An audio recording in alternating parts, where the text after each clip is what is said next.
for the hardest-hitting show in talk radio. The true progressive voice since 2012. This is Southpaws.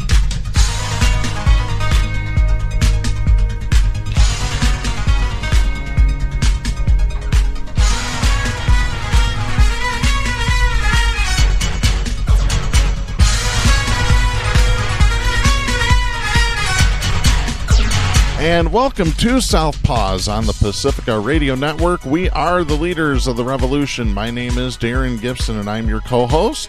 And my name is Jack Prince, your fellow co-host. Well, Jack, it's kind of been a dreary last day and a half or so, but it's supposed to clear up today and for Saturday. We are recording this on Friday, May 15th, 2020. Today is actually the 8th anniversary of this show. Hey, there we go. Yep, so we've got a lot to talk to you about today, but before we get there, a couple of reminders that you can follow us on social media. You can go to facebook.com/Southpaws Radio Show. You can follow us on Twitter at Southpaws Radio. You can become a patron of the show by going to patreon.com/Southpaws Radio. You can listen to the show anytime you like at Spreaker.com. Do a search for Southpaws there. You can find us at the iTunes Store. Do a search for Southpaws under podcast. And once you've found our logo, you found us. Of course, our podcast links are sent to our Facebook, Twitter, and our YouTube channels. If you're listening at YouTube, just do a search for Southpaws Radio there, and you can find us easily. And we are on great Pacifica stations, including KCEI-FM in Taos, New Mexico, KZGM in Kabul, Missouri, and Global Community Radio Channel 1. We're on every Saturday night at 11 p.m., so make sure you check us out there as well. Today is court day, Jack. At least it is in the state of Michigan. Yeah, quite a, how do I say this, a little broken American flag protest yesterday in the Capitol. We know it rained, but at the same time, I really think the heart of their movement is revolving around some real fools, pictured, some real bottom of the barrel idiots. So with that backdrop, I think, and I know you kind of have the same sentiment, they might be surprised. I think they may stand by this very strong governor and her sensible, responsible position to quarantine. Yes, and I have this story. This is Barton Dieters writing for Wood Television. This was dated May 14th. All three branches of government that we all learned about in school will be in play in a Lansing courtroom Friday. Michigan's legislative branch is suing the executive and asking the judicial to make a decision. The Republican-led legislature is seeking to curtail Democratic Governor Gretchen Whitmer's power to issue executive orders over objections to how she is handling the coronavirus outbreak. It's likely to be the first step in a power struggle between legislative leadership and the governor. The lawsuit will first be handled in a court setting that rarely makes the news, the Michigan Court of Claims. Mark Dodson, a legal author and professor at Western Michigan University Cooley Law School, explained it this way, quote, "The Court of Claims in the state of Michigan is the court of original jurisdiction for matters brought against the state of Michigan or any of its agents," end of quote. He said the Friday hearing will decide the case, at least for now. The Republicans who control both chambers of Michigan's legislature are asking the court to declare invalid and unenforceable Whitmer's executive orders that closed or curtailed business operations and told residents to stay at home except for life-sustaining activities. The GOP lawmakers claim Whitmer has overstepped her authority in the repeated extensions of measures meant to stem the spread of COVID-19. On behalf of the governor, Assistant Solicitor General Christopher Allen argues in papers filed before the court that the actions of the legislators would undermine public health.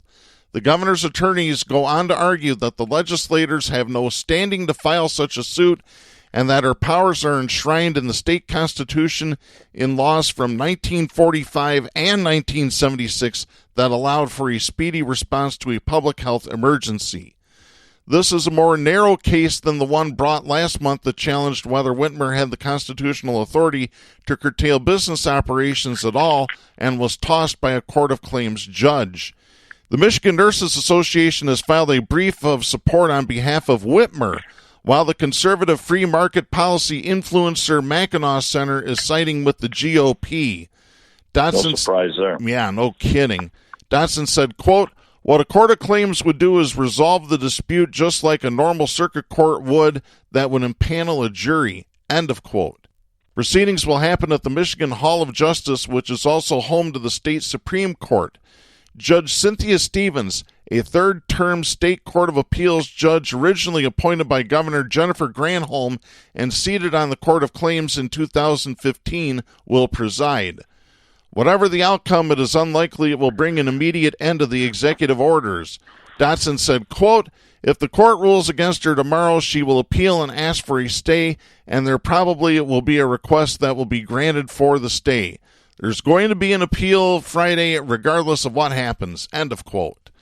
Even if the courts expedite the process, it will likely be the state Supreme Court that ultimately decides. And again, the hearing has started at 10 a.m. Friday morning. So we'll keep you posted on what happens there. We'll talk about it on the show next week. Oh, go ahead, Jack. I'm sorry. You seem to have some confidence in the Supreme Court. I actually have confidence in the Court of Claims and the Supreme Court. It's codified law. It's a no-brainer, but remember, conservatives have no brain. That's true. Here's the thing that I think is really so poignant, so powerful, is that the stand that Whitmer has taken, the backbone she has displayed, and I refer to the interview she had on The View just the other day, where she essentially said, hey, I don't care. I don't care what these people claim. This is the responsible thing to do. I'm going to stand by it. I'm going to do it. This is a safe thing. This saves lives. You know, I wasn't a huge supporter of her, but I tell you, she is bringing a hot flame, and like a lab experiment, the toxins in the state, the impurities, are rising to the top. The Confederate flags that were in display on the Capitol building, that's some of the impurities. There's legislation today. Lawmakers have introduced a bill to ban the Confederate flag at the Capitol building. On their own initiative, without Whitmer's stand, that wouldn't be on the books. That wouldn't be a proposal. We also have, and you know this, a legislation to completely ban guns from being allowed into the legislative chambers, etc. That wouldn't be on the burner. The woman is bringing a clear-cut line between the atrophied brains of these Trumpers and responsible Michigan citizens. And what's lining up is that they're becoming more and more identified as fools, and the numbers, at least the ones I see, show more and more growing support for Governor Whitmer. Yep. So I think, bottom line, she's winning, and I think she could even win more. So, I'm encouraged. These people are aggravating. They are frustrating. They're maddening when you see the visual map of all of the little towns across Michigan, thanks to a cell phone tracing apparatus, satellite. I don't know if you saw that. Yes, I did. I know on this show we said that all these people in the first protest at the Capitol would wander back to the double wide in all of these surrounding cities, where, by the way, now the numbers of increase with the virus have escalated. Yes. And indicatively so. And when you see that and you realize how they're just not down there manifesting complete idiocy, they get together like a cauldron, they take that virus back, and they threaten your life and they threaten my life. No more so than if they drove down the street shooting their guns off in the air. So to me, this woman's strength is bringing about a clear divide, a clear divide that you can sit back and you can see what really is driving these protests, who they are. And I applaud her, man. I feel great about this. And now if she wins, like you think she is, with these two courts, or with the first court, particularly at 10 o'clock today, more strength for her cause. Yep, it's a clear divide, like you said. It's a divide between science and fantasy. It's a divide between smart and stupid, like we have said on the show for the last year or so. The war is between smart and stupid's winning at this point. Exactly. When you see Freedom. pictures of these idiots parading, saying they bring in with them every single retarded issue they have, every single one of them. And, of course, one of them is racism. Mm-hmm. And I saw a sign of one of these guys the other day that said, "We are the superior race, and we have the superior genes." Jeans. What jeans are they talking about? Lee's, Levi's, or Wranglers? That's what I'd like to know. I don't know. But you can get some idea of just how uncomplicated the brain tissue is behind that idiot's. Oh, no, Jack, I've got one more. At the protest on Thursday, they had hung up a banner on the steps of the Michigan Capitol that said freedom, FREEEDOM. What they should have had... There's our term, freedom. They should have put freedom. Freedom. Exactly. You're free to be dumb. Yep. That is a coined phrase that Southpaws has initiated thanks to Trump, who stresses freedom and all these idiots. Yeah, well, listen, since you mentioned that, Trump came out with one of the dumbest comments yesterday. He said without coronavirus testing, we would have very few cases. Honest to God. God. Yeah, and of course, what a dumbass. There's a tough competition as to the dumbest thing these ever said, whether, drop bomb in the eye of a hurricane when it came across the ocean. That in the Revolutionary Army, our generals took over all the airports. Injecting disinfectants. The coal. They now have mining that will clean the coal when it comes out. How about the F-35s that literally can't be seen? He said verbatim, they can be flying right next to an F-35 and you can't see it because it's totally invisible. No, seriously. And then there's the Puerto Rico. Remember, Puerto Rico, he discovered it's surrounded by water, big water, ocean water.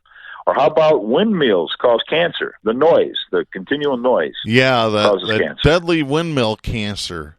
Yes. Or the Air Force got excellent leadership from Jefferson and Washington. They got amazing leadership, the American Air Force. And, of course, maybe the one I would vote for as the absolute dumbest is the injecting of disinfectant into your bodies. Particularly put it in your lungs and let it have its way. This is not just an ideologue, narcissist, sociopath. This is a moron. Yeah. And the freedom those guys are talking about, that's so powerful. I wish I had that. That should be a bumper sticker. FREEE, dumb. But instead of DUMB, DOM. Yeah. Incredible. Freedom. I don't know. Maybe they were channeling William Wallace from Braveheart. Freedom! God. You know what these people are, Jack? They never said that. You know what nobody's pointed out scientifically. They're more dangerous to spread this because when you have no teeth in the front of your mouth, those viruses fly out at a higher rate. Well, did you see the news this morning that said that loud speaking can expel coronavirus droplets? The louder you speak, the more droplets you produce. Yeah. That's and you got science. No protection when they got no canines in the front. The way that stuff flies. You know what, Jake? We got to laugh a little, Darren. Yeah, you know what their mascot ought to be? There's their mascot right there, the cuckoo bird. That should be the fight song. Yeah. How about the idiot in Owasso that wouldn't open up his barbershop? Wouldn't close his barbershop. Oh, well, tell you what. I was going to get to the protest, but let's do the barbershop first because we've got updates to this. This is from WJRT Television in Flint out of Owasso. Carl Mankey's license to work as a barber in Owasso has been suspended, according to his attorney. The Michigan Department of Licensing and Regulatory Affairs licenses all barbers and hairstylists in the state. Mankey's attorney says the agency suspended the license more than a week after Mankey reopened in violation of state orders. State regulators confirmed to ABC 12 that Mankey's license has been suspended. He was still open and cutting hair Wednesday morning because he had not officially been served notice of the suspension, but the loss of his license would prohibit him from working as a barber. His attorney, David Kallman, was assembling a petition for an emergency hearing Wednesday to have the license suspension lifted.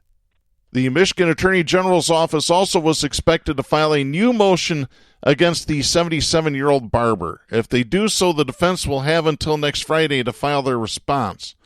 A court date will be determined once all briefs are filed.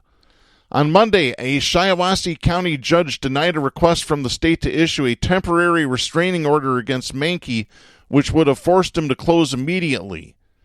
Mankey reopened his barber shop in Owasso on May 4th, defying Governor Gretchen Whitmer's Stay Home, Stay Safe order, which classifies barbers and hairstylists as non-essential workers who aren't allowed to operate.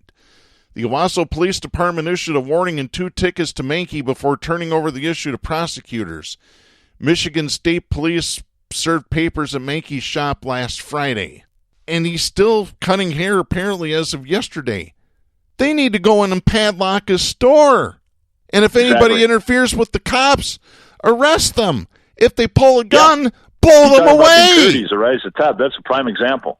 You know, there's a barber in New York who has been illicitly cutting hair during this lockdown. And? Who just tested positive for coronavirus. Bingo! Right there it is. And not only that, apparently there's now a barber in Cadillac, just north of Grand Rapids, that is also reopened and is now illegally cutting hair. Well, they can enjoy getting their license yanked, too. Yeah. The state's not done playing around. Plus possibly gasping for air, drowning under their own body fluids in a few weeks. So, yeah, more than stupid. But again, they've got that freedom. Another act that I don't know if you saw, Darren, there was an outburst of aggression yesterday because some idiot had a garbage can and he had an American flag. Oh, let me get to it. I've got it right here. This is from got that one? This is from MLive. This is Lauren Gibbons and Matt Durr writing for MLive. The protester, whose display of a doll with a noose around its neck prompted an altercation at the Michigan Capitol on Thursday, listen to this, Jack, is a candidate for state representative, and he has a criminal record. Oh, my God. Multiple sources confirmed to MLive the man is James Chapman, who on April 21st filed to run for the 21st State House District as a Republican with a $100 filing fee. Let me stop there because there's 2 ways you can run for state office in Michigan. One is you go door to door and you collect petitions.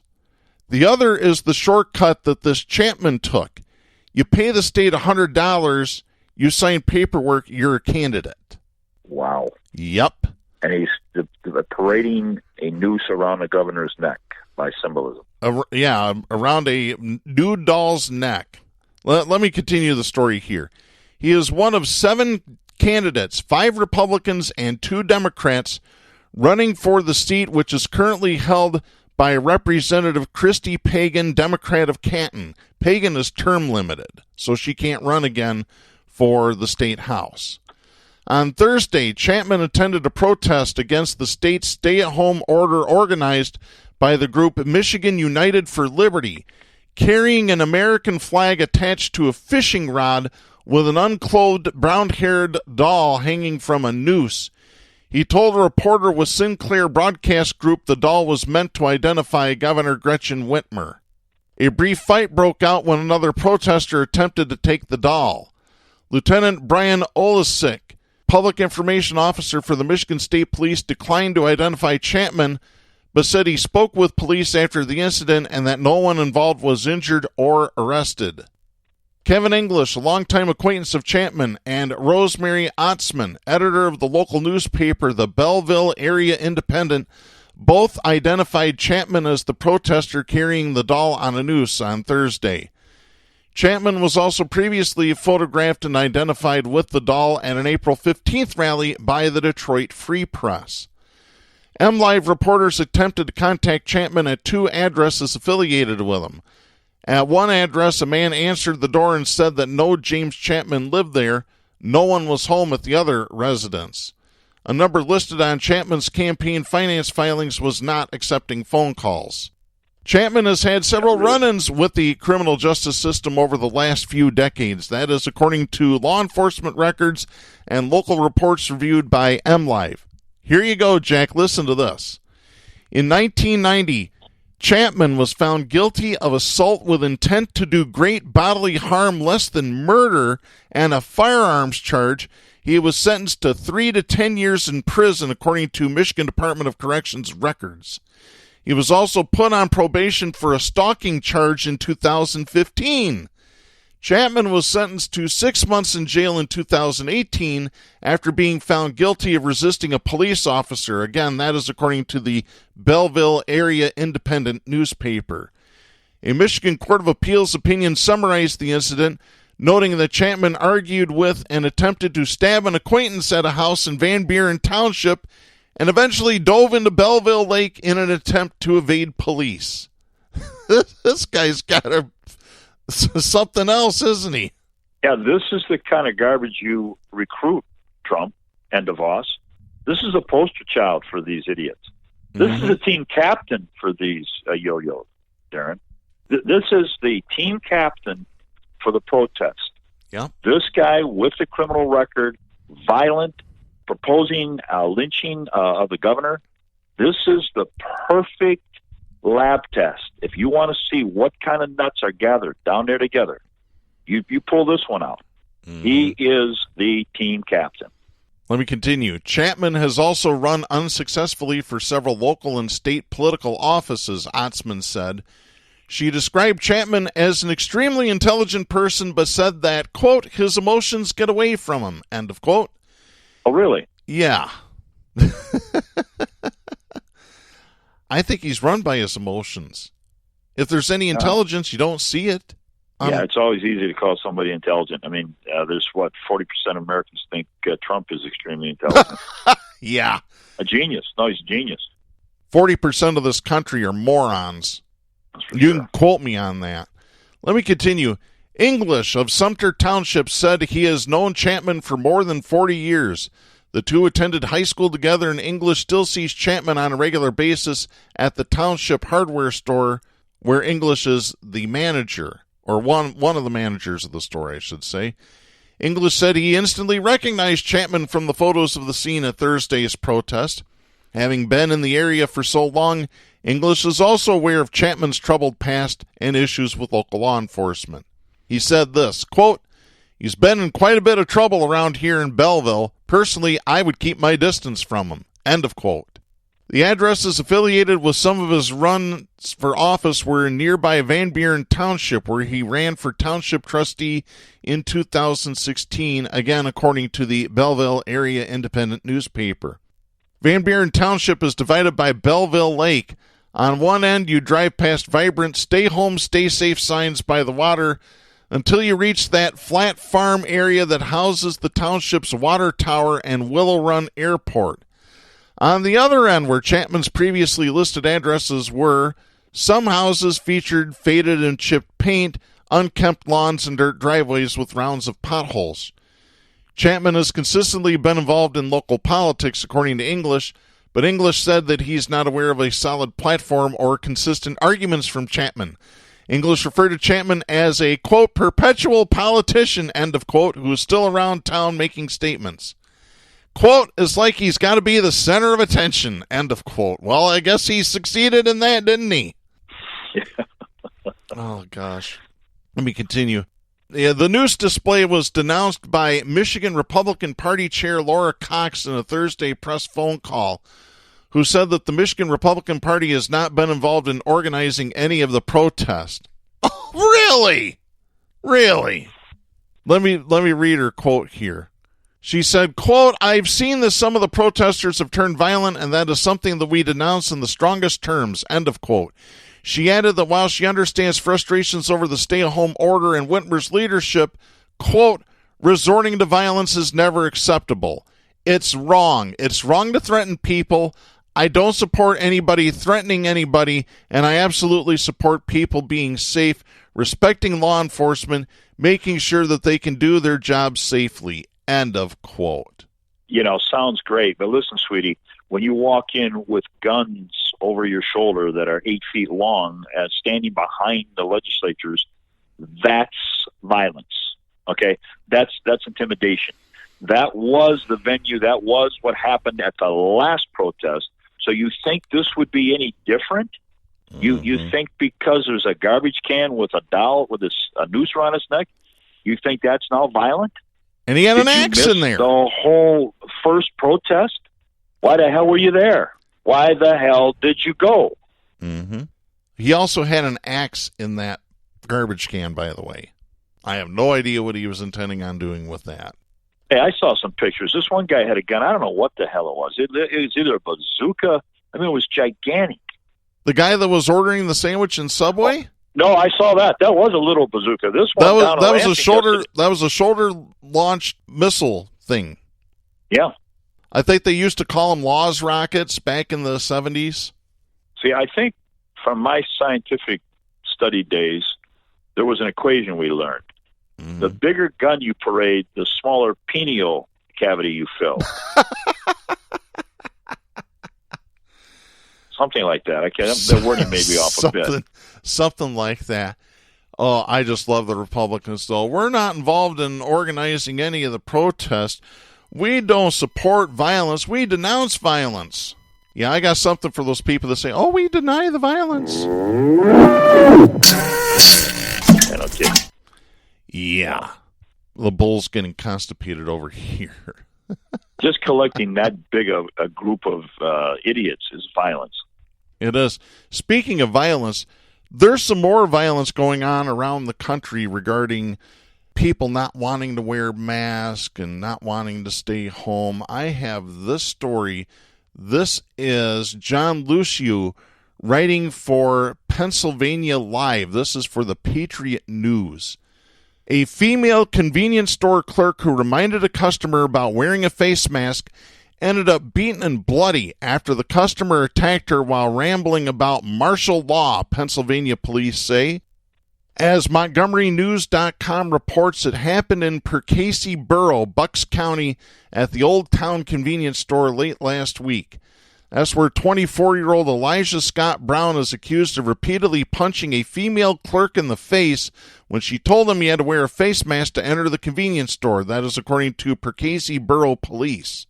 In the police report, which was written on May 8th, it says, quote, the victim explained that the offender entered the store incoherently rambling on about martial law and not making much sense. He began cursing inside the store as well. She asked him to leave the store unless he had a mask on.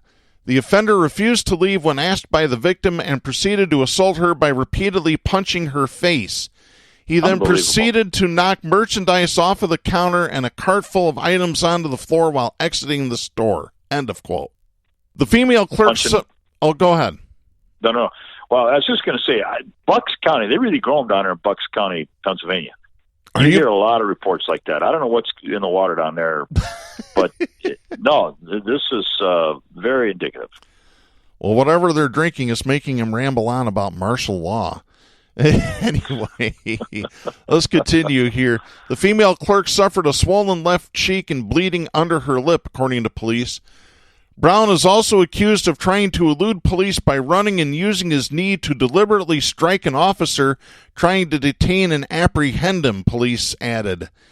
He was arraigned on charges of aggravated assault, simple assault, defiant trespass, resisting arrest, harassment, and criminal mischief. He's at the Bucks County Correctional Facility. His bail is set at 10% of $30,000. And so $3,000. That's not much. Yeah, well, I think it is for this guy. If I'm looking at his mugshot here, he might have a hell of a time trying to raise that. Being apprehended, right? Is that correct? Charged at the cop and then lifted his knee as if he's gonna, like in NBA in professional basketball where they run to the basket and they put their knee up and it's a charging foul, like that. Maybe he thought he was Harley Race coming off the ropes with that high knee lift. Yeah. Yeah. Had to get that pro wrestling reference in. Sorry. But yeah, you want to know where all this violence is coming from? It's from these conservatives on Facebook.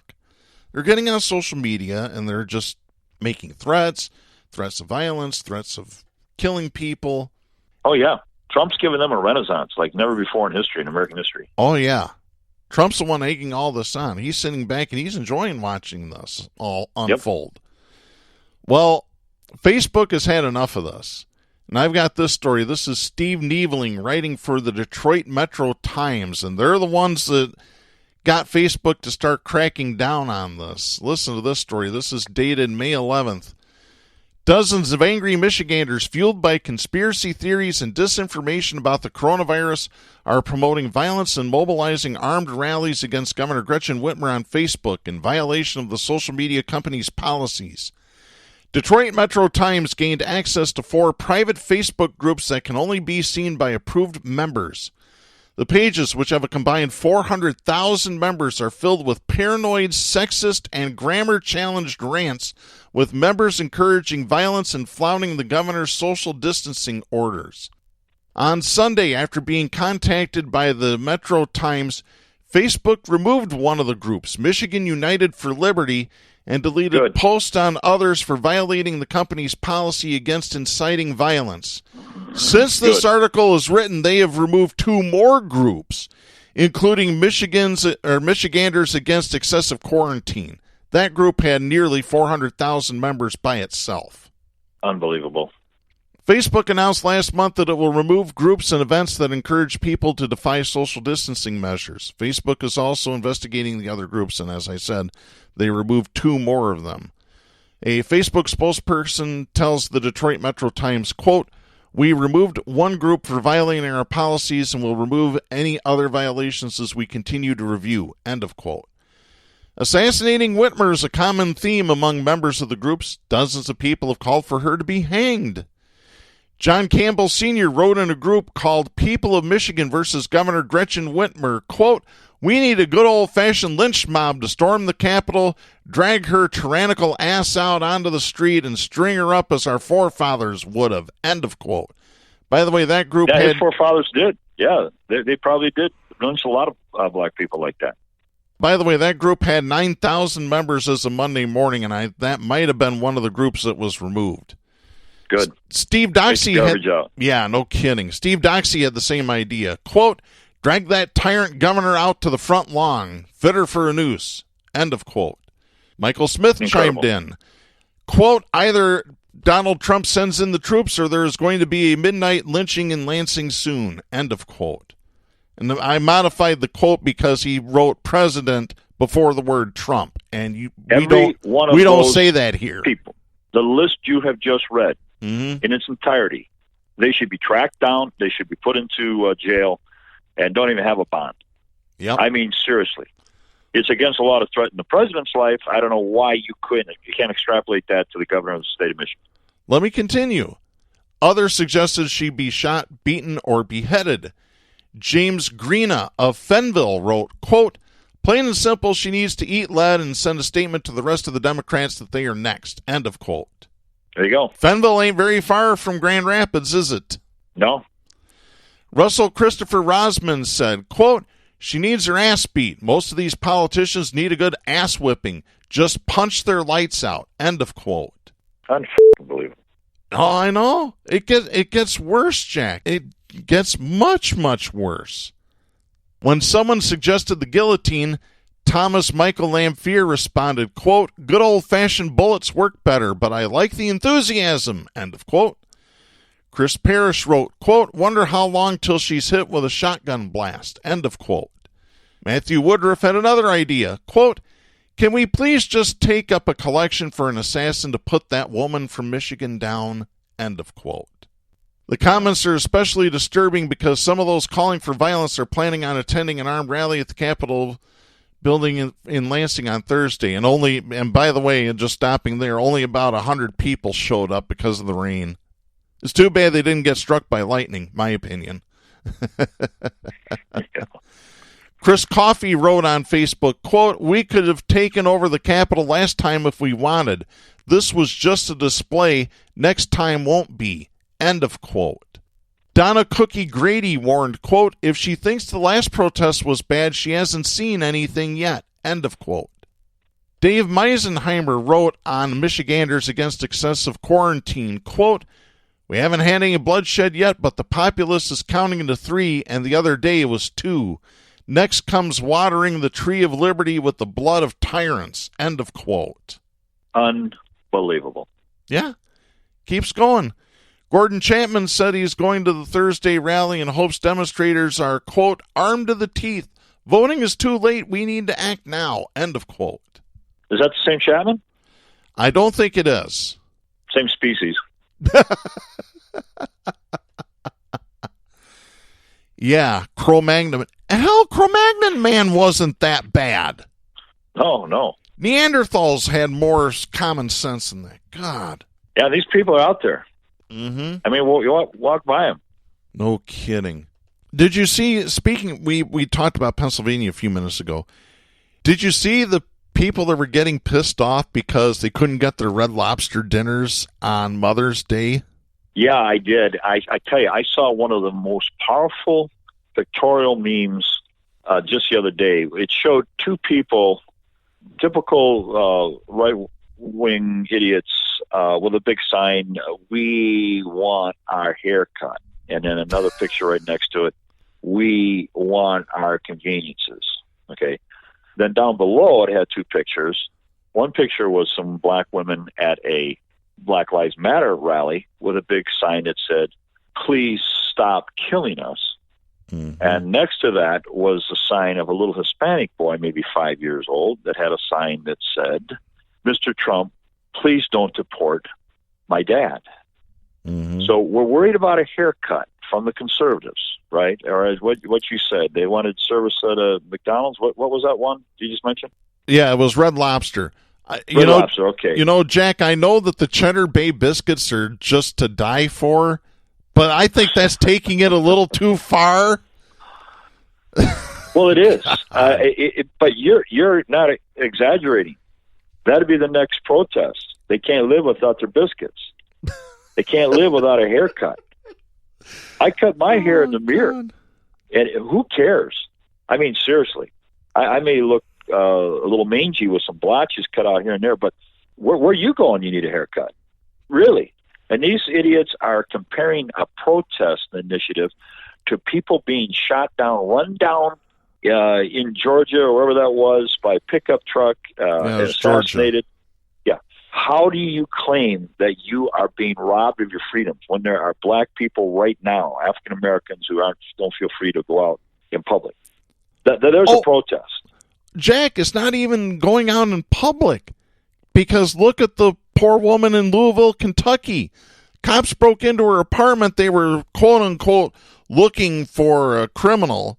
They had this criminal in custody at the time, by the way. Yeah. So how the signals got switched there, I don't know. But the cops, plain clothes, no badges, no announcement, broke into her apartment, and they blew this girl away. Unbelievable. I believe she was 26 years old. She was an emergency medical technician.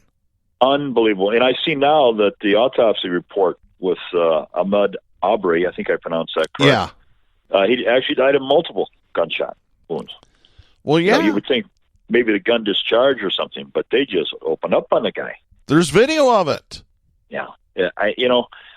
Again, the comparison of these idiots worried about getting a haircut or buying a tomato plant, right? The plant. Mm-hmm. That they think they have a right to protest. It's just beyond the pale, Darren. My stomach is exerting juices now that's never come out before. You could melt nails with the acid in the stomach that I've got just by listening to the daily foolishness, the absolute idiocy. And I'll tell you something that's even more worrisome to me.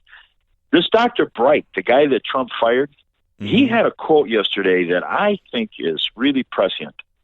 He said, if we don't get honest and we face this epidemic with some responsible leadership, we will be facing, I think this is not verbatim, the darkest winter in recent American history. Yes. In other words, when this backlash comes back from Texas, from Georgia, and it spreads and the second wave that hits in the fall, which isn't that far away, gets higher numbers than we're seeing right now, and we lose control on our capacity to treat this in hospitals, and the nurses, et cetera, are incapable. Imagine the dark winter of 2020. That sent a chill down my back, because I see in Texas that in 3 straight days, the amount of new cases has spiraled since they reopened. Same phenomenon is taking place in Georgia. We talked before, when you have a state open, what is Tennessee or Georgia, 700 miles, 600 miles away? Mm-hmm. It's like a person peeing in a swimming pool and saying, hey, don't worry, I'm just going to stay down at my end of the pool. It's not even scientifically possible that these fools, these conservative states, think it's going to stay at the border. Mm-hmm. Think that their foolishness and their epidemic that they're instigating is going to stay locally. They're going to endanger, and they are endangering all of us. And Bright, I don't know if you saw that interview yesterday, man, he nailed it down. He stood in the way of Trump selling the snake oil, malaria ointment, or whatever the hell it was, for financial gain, for his buddy's financial gain. We went through all of that foolishness, and Bright evidently was trying to stop it. So he's gone. Mm-hmm. Now I see that Fauci, excuse my pronunciation, has received continuously death threats for being candid, for making the same warning. You don't dare reopen. Yeah. But here we go. We're jumping into it. And you wonder why I said my stomach, I could dissolve horseshoes if you got them into my stomach, because daily it's the grind, the worry. It's the witnessing of the takeover, like you said, being kidnapped, the law of our land being kidnapped by total, complete fools, armed fools. Yeah. Tums don't do it. And there's more fools.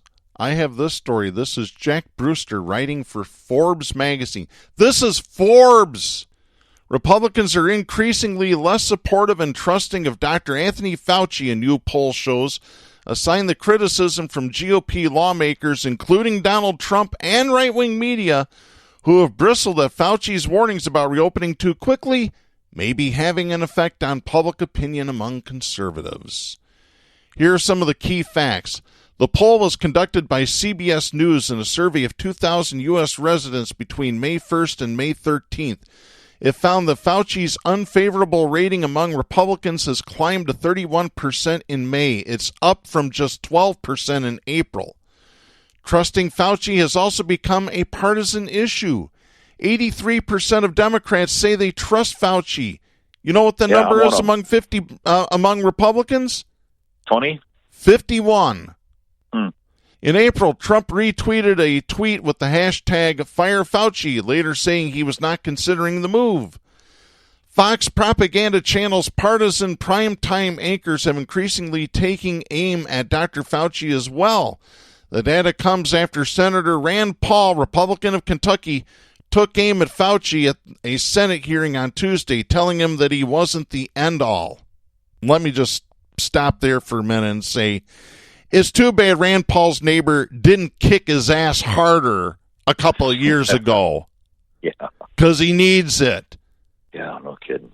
Yeah. For a supposed ophthalmologist, he couldn't see his ass if he had both hands and a flashlight in the dark. Yeah. He's a moron. That discovered being stupid is popular. Yeah. Hickbillies. The stupider you are. I mean it. The red meat out there just thrives on stupidity. They love it. And they translate that as, hey, this guy's telling it like it is.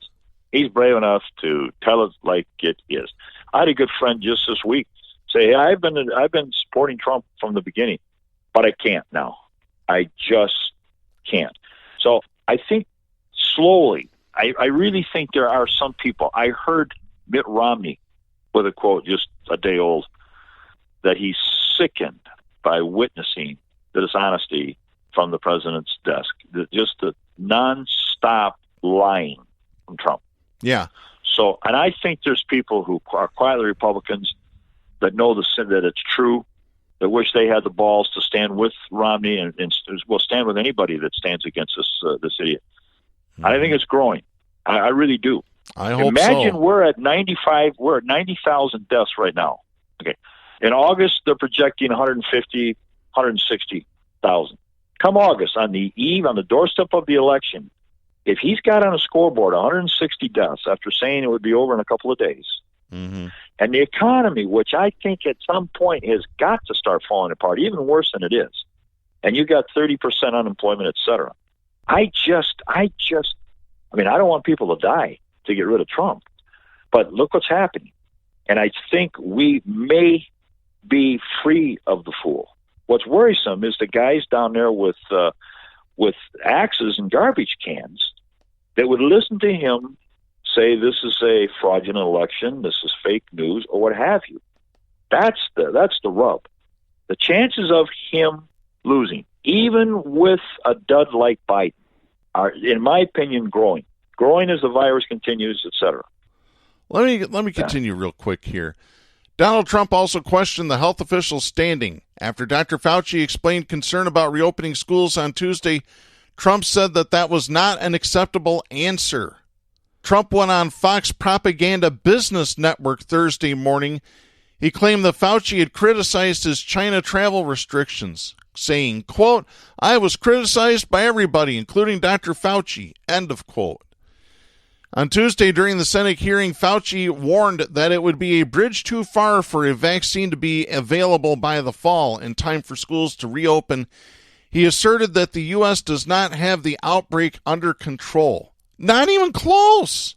Now he's trying to have the CDC change its parameters for how you conclude a death count from the virus, because he knows those numbers are anathema. You've talked earlier about leadership through this coronavirus. Here's an example of it. This is Lydia O'Connor writing for the Huffington Post. Donald Trump abruptly ended his coronavirus press briefing Monday after getting visibly angry with two female reporters. In the final moments of his briefing, Trump took a question from CBS News reporter Weijia Zhang, who asked him why he so often claimed the U.S. was, quote, "doing far better than any other country when it comes to testing," end of quote, and framed it as a global competition when so many Americans are dying. Trump told Jiang, who is of Asian descent and was born in China, quote, "Well, they're losing their lives everywhere in the world, and maybe that's a question you should ask China. Don't ask me. Ask China that question, okay? When you ask them that question, you may get a very unusual answer," end of quote. Trump then called on another female reporter, CNN's Caitlin Collins, who paused to let Jiang ask a follow-up question. She asked, quote, "Why are you saying that to me specifically?" end of quote. Trump fired back at Jiang that she was asking a nasty question. Then, seemingly punishing Collins for yielding time to Jiang, Trump refused to let Collins get her question in and called on someone else. Trump said, "Next, please," speaking over Collins as she tried to ask him her question. But before actually moving on to the next reporter, Trump abruptly ended the briefing and walked off stage. This is the latest in a string of tense moments between Trump and the reporters who ask him questions at his coronavirus briefings. He has notably often directed his anger at the female reporters in the room, especially those who are women of color. Jiang has been on the receiving end of Trump's frustration before. In early April, he got angry with her line of questioning and charged at her. Quote, "It's such a basic, simple question, and you try to make it sound so bad, you ought to be ashamed of yourself," end of quote. Trump called her tone very nasty. That's a direct quote. Nasty. Yeah, that's a nasty question. You're a nasty reporter. No, Trump, you're a nasty commander-in-chief. I don't even want to call you president. You're a nasty sack of flesh, you orange bastard. You can quote me on that, too. Yeah, that's what I mean. You just released some more acetic acid, Darren. Yeah. You know, they say sharks can eat anything. They cut open sharks. They find license plates in their stomach. They find anchors. I could digest them. Now, if you want another example of how the federal government has screwed up the coronavirus response, this is an investigations article from the Washington Post. This is by Aaron C. Davis. It was published on May 9th, and he talks about this company called Prestige Ameritech. They're based outside of Fort Worth, Texas. The company's owner, Michael Bowen, contacted the federal government and told them, I can start ramping up production. Just give me the word. I've got 4 lines sitting empty. I can churn out nearly 2 million masks a month. Just give me the word. And he got ignored and ignored. Let me read the first little bit of this story here. It was January 22nd, a day after the first case of COVID-19 was detected in the United States, and orders were pouring into Michael Bowen's company outside Fort Worth, some from as far away as Hong Kong. Bowen's medical supply company, Prestige Ameritech, could ramp up production to make an additional 1.7 million N95 masks a week. He viewed the shrinking domestic production of medical masks as a national security issue, though, and he wanted to give the federal government first dibs. In an email to top administrators in the Department of Health and Human Services, Bowen wrote that day, quote, "We still have 4 like-new N95 manufacturing lines. Reactivating these machines would be very difficult and very expensive, but could be achieved in a dire situation." End of quote. But communications over several days with senior agency officials, including Robert Kadlec, the Assistant Secretary for Preparedness and Emergency Response, left Bowen with the clear impression that there was little immediate interest in his offer. Laura Wolf, director of the agency's Division of Critical Infrastructure Protection, responded that day, quote, "I don't believe we as a government are anywhere near answering those questions for you yet." End of quote. Let me stop there. This is the last major domestic mask company, because all N95 masks are now made in Mexico, they're made in China, they're made elsewhere. Once again, this is consequences of stuff that started happening 40 years ago when Ronald Reagan got elected and he got rid of the tariffs and the manufacturers decided they were all going to go overseas and make everything. The chickens have come home to roost, folks. Exactly. There were warnings went out. If you send these companies over and you drop the tariffs, they have no incentive in returning, and more of them just took off. BB gun factories ended up in Mexico City. Levi Strauss, the blue jeans, they said, "Hey, we can go out of country now, and when we get our load of blue jeans at the border, we won't have to pay a tariff. We used to have to pay a tariff." And there were economic writers that were smart enough to know, tax the goods produced offshore at a rate that will discourage the people from leaving this country where American workers would work. As a matter of fact, I saw actual charts of how precise that tax was. So you brought your jeans back, whatever it would have cost you to bring them back into the country, reduce the profits of you going down to Mexico where the worker worked for 25 cents an hour. And it worked. For decades it worked. And Reagan removed that. People still don't understand how Michigan lost 1 million jobs subsequently. 1 million jobs to that very stunt. Mm-hmm. And the conservatives, I have talked to conservatives about what that meant when you removed the tariffs at the border underneath the conservative leadership. It's as foolish as what Trump went into the trade wars now with China. You know what the hell that's cost us. But I have a question for you, Darren. Yeah.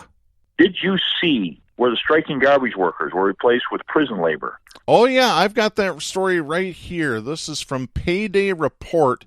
This is by Mike Elk, writing on May 9th. I knew that would strike a chord with you. Yep. On Wednesday, dozens of garbage workers employed by the temp service People Ready went on strike demanding proper safety equipment. The workers, who only make $10.25 an hour, are also demanding hazard pay and paid sick leave. Strike leader Gregory Woods told Payday Report this week, quote, $10.25 to pick up trash, come on now. It's contaminated now with coronavirus. End of quote. After striking, the workers were fired en masse earlier this week. However, many workers had hoped that the city would find a resolution to hire them back. Now the city has found new workers to replace the striking workers, prison labor from nearby Livingston Parish. In a statement, the city's Sanitation Services Department said, quote, Metro Services Group has long been an advocate of helping persons who had been incarcerated return to society in a meaningful and productive way. Metro makes no apologies for this policy as a core element of our commitment to being good corporate citizens. End of quote. Wow. Can you believe they had the audacity to say that? Yeah, really. Give them 35 cents an hour. Let them handle virus-contaminated garbage. You're in the prison all day long where it's already a dangerous environment. Make it worse. But they're considerate. They care for these people transitioning back to society. What a crock. What a crock. Yeah. Oh, no. We're helping the incarcerated return to society in a meaningful and productive way. Bullshit. Yeah, it's prison labor. It's just exactly the same thing that the city of Grand Rapids does when they have people who can't pay their fines, and instead of incarcerating them, they put them on work release. One of our former guests on the show and a former fill-in co-host, Katie Steele-Brony, can tell you all about this. They just go to the Kent County Jail, and they get people to quote-unquote volunteer to work off their fine by doing the jobs that should be done by hired union Grand Rapids city workers. Exactly. Is a union talking about idiots at these rallies? They had a sign that was taken from the gate at Auschwitz in German. Oh God, yeah. Which said, "Work will set you free." Yeah, unbelievable. So when you got to the gas chamber, they either worked you to death first.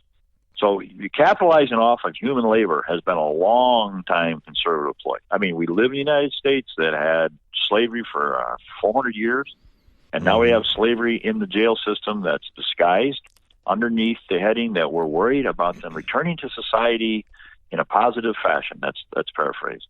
Yeah, unbelievable. A couple of stories that we don't have time to get to, but we figure that they're important enough that you really need to read these. These are on our official Facebook page. You go to facebook.com/Southpaws Radio Show to read these stories. The first one, this is by WTVD Television.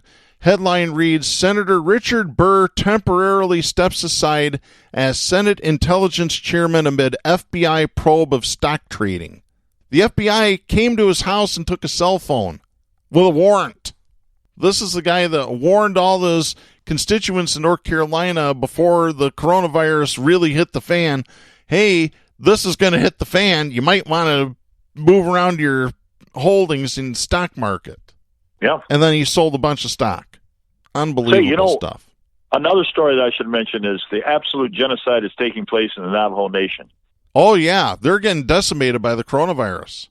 Meanwhile, the Republican governor in South Dakota, made the tribes take down the barricades that were there to protect them protect the people. She doesn't have the right to do it. It's indigenous land is sovereign land. She has no right to do that. That's way too complicated, Darren, for Republican leadership. Come on. Don't try those laws on us. Yeah, no kidding. Well, hell, we've broken the treaties for 200 years. Why should we stop now, right? Yeah, I'm going to write a new chapter to Bury My Heart of Wounded Knee, the contemporary genocide. Mm-hmm. Seriously, keep it going. Well, Jack, I got to tell you that an hour is up already. We got to get out of here. It always ends that way, doesn't it?